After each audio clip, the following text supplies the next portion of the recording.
Good morning class 10। आज आइए हम लोग व्याकरण के अंतर्गत पद परिचय के बारे में पढ़ेंगे। ठीक है ना, कि पद परिचय क्या होता है।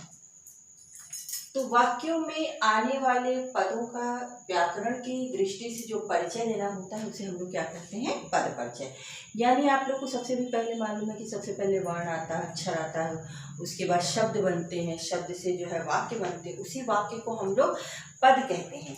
लेकिन उन्हीं पदों का क्या कौन कौन से ऐसे शब्द हैं, क्या चीज़ हैं, उन्हीं का जब हम व्याकरण की दृष्टि से जब परिचय देते हैं तो उसको हम लोग पद परिचय कहते हैं। ठीक है ना। आइए हम लोग इसको पद परिचय का तालिका के माध्यम से समझने का प्रयास करें। तो पद का नाम जैसे कि क्या क्या चीजें होती हैं और फिर उनके बारे में हम लोग कैसे कैसे बताते हैं। ठीक है ना। जैसे संज्ञा है, सर्वनाम है, विशेषण है, क्रिया है, क्रिया विशेषण, समुच्चय बोधक, संबंध बोधक, विस्मय आदि बोधक। ठीक है ना। ये सारी चीजें क्या बेटा, हम लोग जब व्याकरण पढ़ते हैं तो हमें इन्हीं की आवश्यकता पड़ती है। संज्ञा होता है, सर्वनाम होता है, विशेषण होता है, क्रिया है, क्रिया विशेषण। ठीक है ना।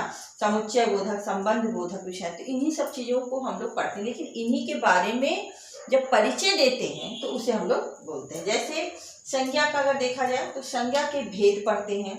कौन सी संज्ञा है, लिंग, वचन, कारक, क्रिया के साथ संज्ञा का क्या संबंध है, तो हम लोग देखेंगे।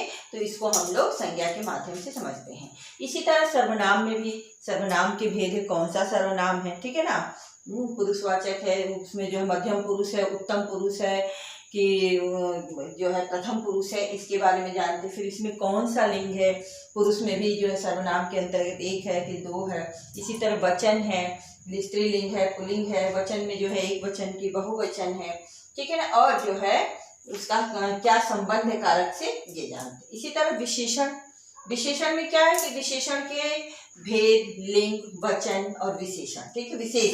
विशेषण में किसके बारे में बताया जा रहा है, किस व्यक्ति की विशेषता बताई, तो जिस व्यक्ति की विशेषता बताई जाती है उसे हम लोग क्या कहते हैं, विशेष से कहते हैं। ठीक है। क्रिया, लिंग है, वचन है, धातु है, काल है, वाच्य है, कर्ता है, कर्म। इससे हम लोग लिंग का जो क्रिया के माध्यम से कि कौन से लिंग में है, कौन सा वचन है, धातु कौन सा है, काल कौन सा है, ये सब हम लोग देखते हैं, तो क्रिया के अंतर्गत आता है। इसी तरह क्रिया विशेषण, क्रिया की विशेषता का भेद है, क्रिया की भेद है, किनको मिला रहा है, जैसे संयोजक है, विकल्प, यानी किसको क्रिया जो है एक दूसरे से जोड़ रहा है। ठीक है ना। तो संयोजक विकल्पक होता है। इसी तरह संबंध बोधक देखिए, संबंध बोधक में क्या है कि एक दूसरे से संबंध बताना। पद परिचय के अंतर्गत किससे किसका क्या संबंध है, संज्ञा से, सर्वनाम से, विशेषण से, क्या कौन सी चीजें संबंध जोड़ता है, वो हम लोग संबंध बोधक में देखते हैं। इसी तरह विस्मयादि बोधक है। विस्मयादि बोधक में क्या है, हर्ष है, उल्लास है, घृणा है, भय है, ये सारी चीजें क्या होती हैं, हम लोग विस्मयादि, यानी आश्चर्य होता, अरे ये कैसे हो गया, या ये शोक हो गया, अरे जीत गए, तो इन सब चीजों का हम लोग जो है इसके अंतर्गत अध्ययन करते हैं। ठीक है। आइए हम लोग थोड़ा सा इस बुक के माध्यम से समझें, पुस्तक की।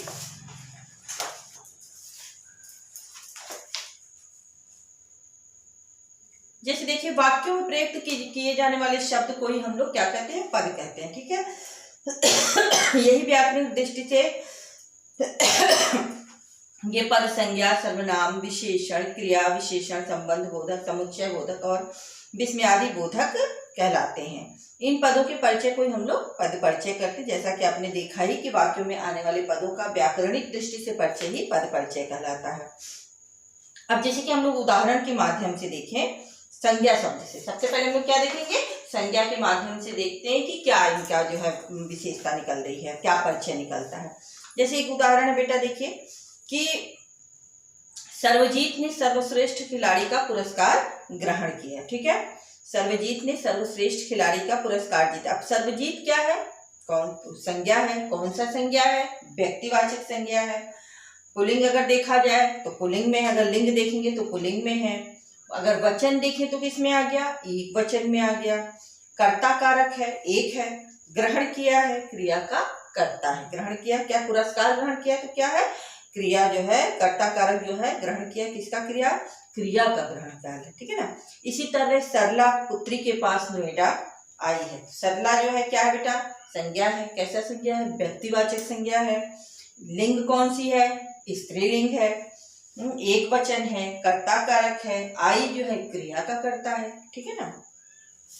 तो संज्ञा का पद परिचय करना, यानी संज्ञा का पद परिचय हमने संज्ञा के भेद में व्यक्तिवाचक संज्ञा है कि जातिवाचक संज्ञा है कि भाववाचक संज्ञा है। इसी तरह लिंग में पता चलता है मुझे कि स्त्रीलिंग है कि पुल्लिंग है, वचन से पता चलता है कि एक वचन है कि बहुवचन है, कारक से पता चलता है कि कर्ता है, कर्म है, करण है, संप्रदान। किस कारक को हम लोगों ने जो 8 प्रकार के कारक हैं किससे किसका संबंध है, संबंध पद का क्रिया से क्या संबंध है, अन्य पदों से उसका क्या संबंध है, तो ये हो जाता मेरा संज्ञा के। इसी तरह सर्वनाम पद अगर का परिचय देखेंगे तो सर्वनाम में जैसे वे खेल रहे हैं, अब वे खेल रहे हैं तो वे तो हमारा पता चल गया आप लोग को भी कि ये सर्वनाम है। सर्वनाम में कौन सा पुरुष है तो अन्य पुरुष है, किसी थर्ड पर्सन के बारे में हम बात करें, किसी थर्ड व्यक्ति के बारे में बात कर रहे हैं तो ये क्या हो जाएगा, यहाँ पे अन्य पुरुष हो जाएगा। अगर लिंग देखें तो आप पता ही चल जाएगा कि वो खेल रहे हैं यानी कि पुल्लिंग है, ठीक है। और वे खेल रहे हैं इसका मतलब बहुत सारे लोग हैं तो क्या हो जाएगा, वचन के अंतर्गत बहुवचन हो जाएगा। कर्ता कारक रहे हैं तो कर्ता कारक है, सभी का खेल रहे हैं। क्रिया के कर्ता है, ये क्रिया के सारे करता है, ठीक है। इसी तरह एक और उदाहरण देखते हैं कि मैं पढ़कर बाजार जाऊंगी। मैं यानी सर्वनाम कौन सा, उत्तम पुरुष अपने लिए, ठीक है ना। तो सर्वनाम में उत्तम पुरुष सर्वनाम है, लिंग कौन सा है, स्त्रीलिंग है, वचन कौन सा है, एक वचन है, कर्ता कारक है, जाऊंगी क्रिया का कर्ता है, ठीक है। तो ये हो जाएगा हमारा सर्वनाम पद परिचय। अब आइए हम लोग विशेषण पद परिचय देखते हैं। हमारी अध्यापिका पीला गुलाब पसंद करती हैं। विशेषण है, चूंकि विशेषण का हम लोग पद परिचय दे रहे हैं तो इसमें है कि जो हमारी अध्यापिका वो कौन सा गुलाब पसंद करती है, पीला गुलाब पसंद करती हैं। और पीला क्या है, विशेषण है, गुणवाचक विशेषण। विशेषण तो है लेकिन गुणवाचक विशेषण है, पुल्लिंग है, एक वचन है, गुलाब जो है संज्ञा की विशेषता बता रहा है। इसी तरह दूसरा अगर देखें तो मैं नई पुस्तक खरीदी, ठीक है ना। तो नई पुस्तक खरीदी में विशेषण है, गुणवाचक है, स्त्रीलिंग है, खरीदी तो मतलब किसी लड़की ने खरीदा, लिंग में बहुवचन है, नई पुस्तकें खरीदी, पुस्तकें यानी बहुवचन हो गया, पुस्तकें संज्ञा की विशेषता बता रहा है। इसी तरह क्रिया पद परिचय अगर देखें, क्रिया का पद परिचय क्या है, तो जैसे कर्मचारी बातें कर रहे हैं, तो बातें कर रहे थे क्या हो गया, क्रिया हो गया। क्रिया का कौन सा क्रिया है, आप लोग पढ़े भी हो, यह अकर्मक क्रिया के अंतर्गत है। बात करने में हमारा कोई कर्म तो लग नहीं रहा है तो ये किसके अंतर्गत आ गया, अकर्मक क्रिया के अंतर्गत आ गया। हाँ, कर रहे थे तो आपको काल आपको समझ में आ गया क्रियापद में कि ये भूतकाल हो गया, ठीक है। कर रहे थे यानी पुल्लिंग है, लिंग अगर देखें तो, और बहुत लोग हैं तो बहुवचन हो गया, कर्तृवाच्य है, ठीक है ना, सभी जो है बातें कर रहे हैं, और कर्मचारी क्रिया का करता है, ठीक है ना। इसी तरह आइए देखते हैं हम लोग क्रिया विशेषण पद देखते हैं।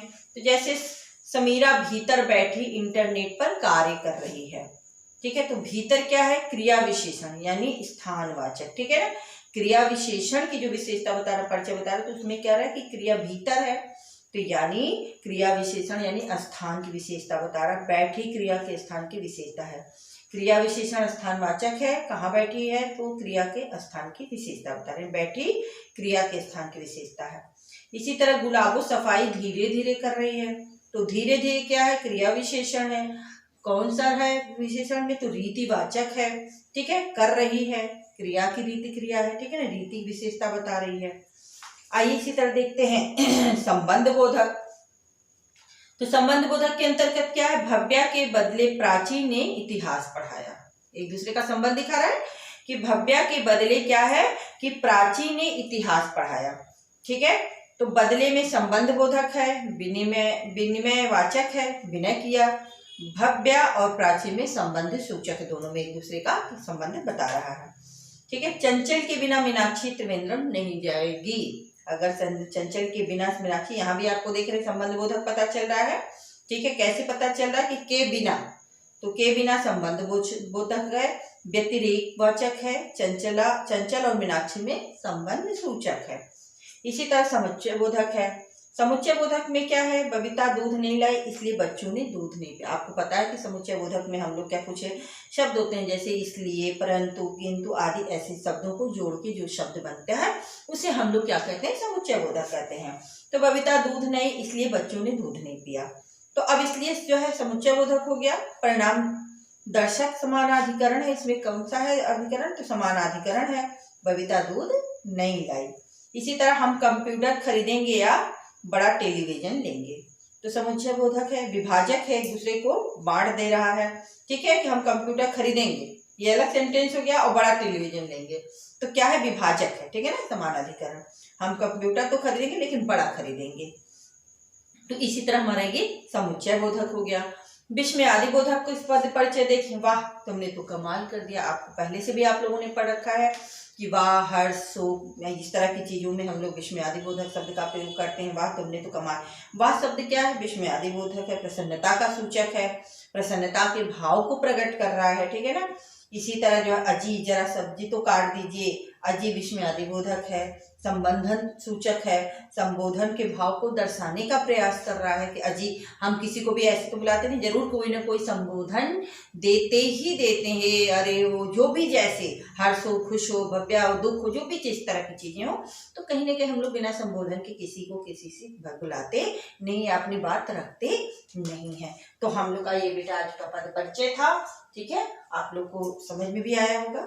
Thank you.